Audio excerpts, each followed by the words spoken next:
చంద్రబాబు నాయుడు మీద గతంలో ఒక అపవాదు సృష్టించబడింది. ఏంటంటే ఆయన వ్యవసాయాన్ని దండగన్నారు అన్నటువంటిది. అసెంబ్లీలో గానీ, బయట గానీ కాంగ్రెస్ పార్టీ సుదీర్ఘకాలం పాటు అది ప్రచారం చేసింది. నేనే దాన్ని అది తప్పు ఆయన అన్నది ఒకటైతే వీళ్ళు ఒక తప్పుడు ప్రచారం చేశారని చెప్పా.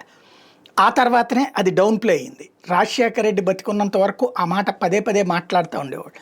ఏంటది అంటే చంద్రబాబు నాయుడు అన్నది ఏంటంటే పల్లెల్లో అప్పట్లో ఇప్పటికి మళ్ళీ జనాభా తక్కువ కాదు, 3-4 పిల్లలు ఉంటుండేవాళ్ళు.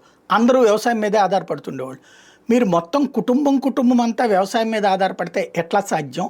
ఒకళ్ళని డాక్టర్ని చేయండి, ఒకళ్ళని ఇంజనీర్ని చేయండి, ఒకళ్ళని వ్యవసాయానికి కట్టి పెట్టుకోండి, ఇలాగ చూసుకోండి, అంతే తప్పించి మొత్తం వ్యవసాయం మీదే ఆధారపడితే దండగ కదా అన్నారు.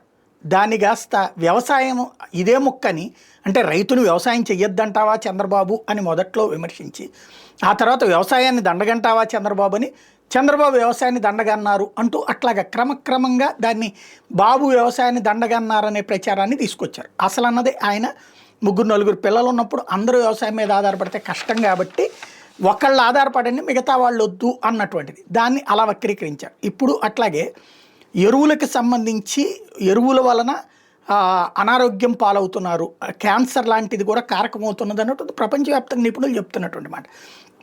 అందులో భాగంగా ఎరువుల వాడకాన్ని కాస్త తగ్గించుకోవాలి, మనం అనారోగ్యం బారిన పడకుండా చూసుకోవాలి, సంప్రదాయ వ్యవసాయం చేయాలి, అట్లాగే ఎరువుల వాడకం తక్కువగా వ్యవసాయం చేసే దాని మీద సీరియస్గా దృష్టి సారించాలని గతంలో ఎప్పుడో చెప్పినటువంటి దాన్ని బేస్ చేసుకుని ఇప్పుడు ఎరువుల కొరత సందర్భంలో ఆ తప్పుడు ఆ ఒరిజినల్ పాయింట్ దాన్ని దీనికి వక్రీకరించి చంద్రబాబు ఉద్దేశం ఇది, అందుకనినే ఎరువుల కొరత సృష్టించాడనేటటువంటి కోణంలో నుంచి వక్రీకరిస్తూ వచ్చారు.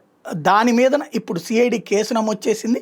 అసలు చంద్రబాబు అనని మాటని అన్నారు అన్నటువంటి పేరుతో ఇప్పుడు ఏఐ ద్వారా సృష్టించారంటూ దాని మీద కేసు నమోదు చేస్తున్నట్టు ప్రకటించింది.